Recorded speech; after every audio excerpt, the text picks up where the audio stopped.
Mas a gente vai conversar agora sobre este assunto, não é? Porque o mundo vive dias históricos, dias tensos, tudo porque no último sábado um ataque coordenado entre Estados Unidos e Israel resultou na morte do líder supremo do Irã, o Ayatollah Ali Khamenei. E aí, a partir desse acontecimento, a guerra ganhou novos contornos, com a ameaça de fechamento do Estreito de Hormuz, inclusive, alta no preço do óleo, risco de expansão do conflito no Oriente Médio. E para entender o que está por trás desta escalada, o que isso pode significar até para a gente aqui no Brasil, a gente conversa agora com o mestre em História Política, o doutor Rodrigo Udo. Professor, bem-vindo. Olá, bom dia, pessoal, tudo bem com vocês? Muito bom estar com vocês aqui mais uma vez. Bom dia, professor, muito bem-vindo então. Professor, vamos lá para a nossa conversa. Historicamente, o que significa a morte de um líder supremo como Khamenei, com um ataque estrangeiro, né? Isso muda completamente o equilíbrio de forças no Oriente Médio? Olha só, essa é uma pergunta importante. A gente precisa entender que desde a ascensão desse regime, né, o regime dos Ayatollahs em 79, quando a queda do Shah Reza Pahlavi, a ideia foi que o Irã patrocinasse um contrapeso para a destruição do Estado de Israel. É como se o Irã fosse a fonte de todo o dinheiro que patrocina movimentos que lutam pela destruição do Estado de Israel. Então, nesse caso, o que a gente tinha era um suposto contrapeso em que você tinha Israel lutando para existir e o Irã patrocinando, né, ações ora terroristas, ora efetivamente frontais contra a existência do Estado de Israel. Então era como se existisse essa ameaça constante para Israel. Sugerindo aí então um contrapeso, né? Então há um inimigo. O problema é que os inimigos de Israel, os inimigos dos Estados Unidos nessa região, eles não são pessoas que lutam, por exemplo, com armas comerciais, com tarifas, ou com fechamento de fronteiras. Eles querem a extinção do outro. Então, num determinado momento, você começa a entender que com esses inimigos que usam, por exemplo, o terrorismo como uma arma, já começa a ficar muito difícil uma negociação.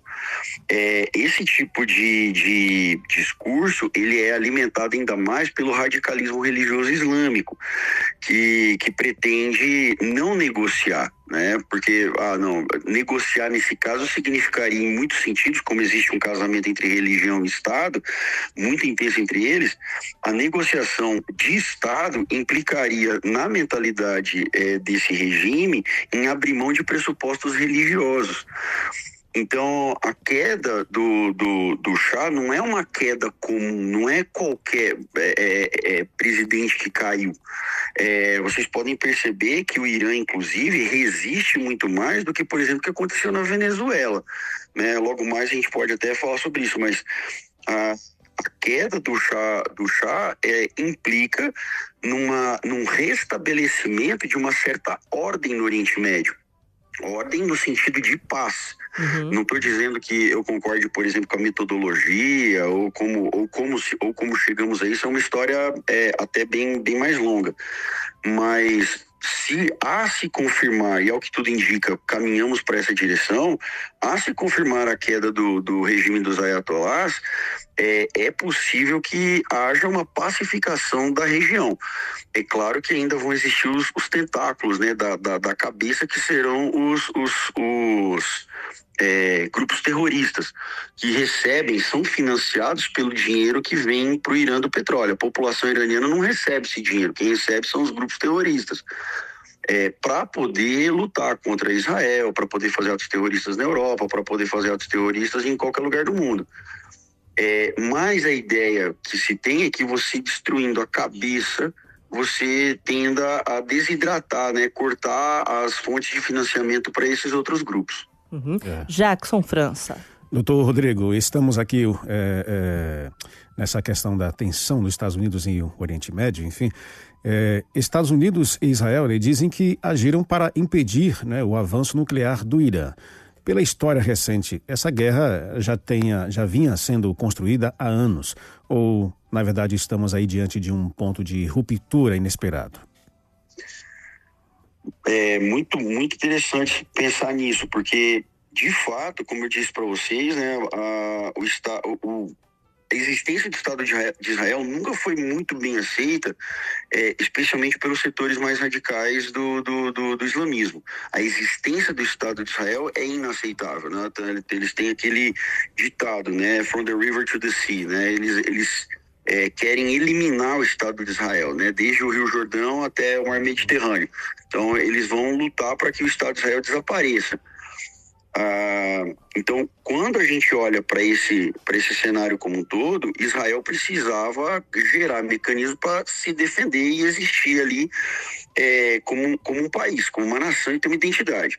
O que o Estado de Israel sempre fez? Trabalhou no sentido da sua própria defesa e, junto às organizações internacionais que Israel faz parte, lutar para que, por exemplo, o programa nuclear iraniano fosse interrompido. Então, para você fazer uma bomba nuclear, por exemplo, você precisa de muito mais do que meramente um material radioativo, que inclusive o Brasil recentemente forneceu para o Irã. A gente tem fortes evidências disso, né? Recentemente um navio iraniano teve na costa brasileira, houve lá a entrega de alguma coisa, então as suspeitas são gigantescas de que o Brasil estivesse fornecendo esse material, mas você precisa de muito mais do que isso, né? Você precisa de um equipamento muito grande, mas o Irã vinha trabalhando nisso e o Estado de Israel vinha trabalhando para tentar cortar o fornecimento de produtos que pudessem ajudar o Irã a fazer isso. Então, Israel nunca agiu no sentido de tomar a iniciativa da guerra, no sentido físico, né, efetivo. Trabalhava no sentido de se defender pelos mecanismos internacionais. Inclusive, Israel é muito mais cobrado por isso do que, por exemplo, o Irã. Haja vista, por exemplo, o que aconteceu, por exemplo, na faixa de Gaza, com a interferência, com a entrada das forças de defesa de Israel para poder eliminar o Hezbollah, e absolutamente nada foi falado, especialmente pelos mecanismos internacionais, mídia e a própria ONU, a respeito do que o Ayatollah Khamenei estava fazendo com a população na rua no Irã. E aí tem um detalhe interessante. A população iraniana, ela também está se manifestando há décadas contra o regime. Porque o que aconteceu com a queda do Shah Reza Pahlavi foi um golpe de Estado. Vamos entender que o que aconteceu em 79 foi um golpe promovido por ayatollahs. O Shah não era o cara mais popular do mundo lá em 79, ele era um ditador, mas nunca foi interesse da população iraniana como um todo de ter um regime islâmico totalitário, né, no seu país. Então, o que a gente percebe dentro desse cenário é que a população foi massacrada e tem sido massacrada há anos. Nós temos entrevistas de iranianos há décadas falando sobre isso. Só que agora tomou uma proporção realmente gigantesca. Então, eu diria para vocês que a população na rua se manifestando contra o regime fortaleceu muito a ideia de uma intervenção de fora para dentro. Luciana.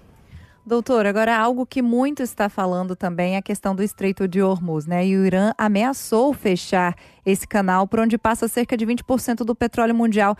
De forma prática, como que isso pode impactar o bolso do brasileiro? Muito bem.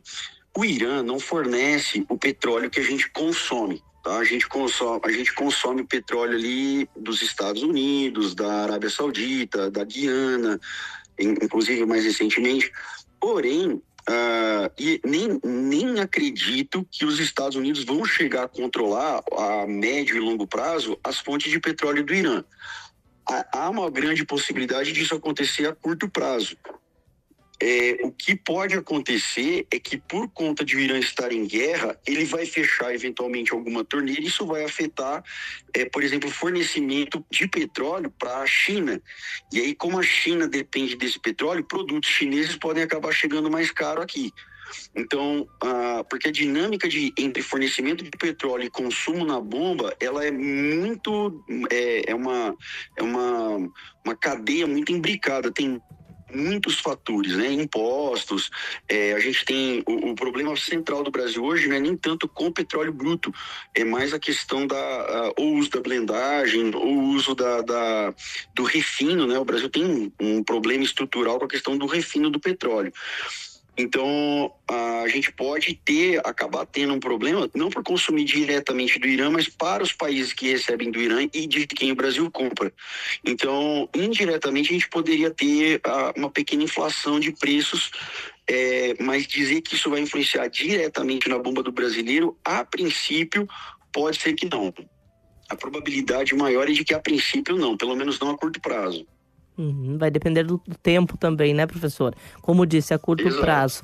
Jackson. Agora, doutor, muita gente aí fala em risco, né, de terceira guerra mundial. Este temor é real ou estamos vendo aí uma guerra regional com repercussões globais, mas ainda controlada? Muito bom. Olha só, hoje, nesse mundo... Essa questão, né, de globalização, hoje ela está muito em discussão. Aparentemente, o mundo está perdendo esse eixo da globalização. Começa a haver uma nova fragmentação. Tudo é muito dinâmico. Então, de fato, é impossível que haja uma guerra dessa proporção e não hajam implicações globais. Mas entre isso e uma guerra mundial, a gente tem um espaço grande, significativo. Por quê? Para que hoje a gente tenha uma guerra de proporções mundiais, muitos outros atores precisam participar. Uma Rússia precisaria estar envolvida, uma China precisaria estar mais diretamente envolvida. O Irã é um grande parceiro da China, da Rússia, entrega petróleo para esses países.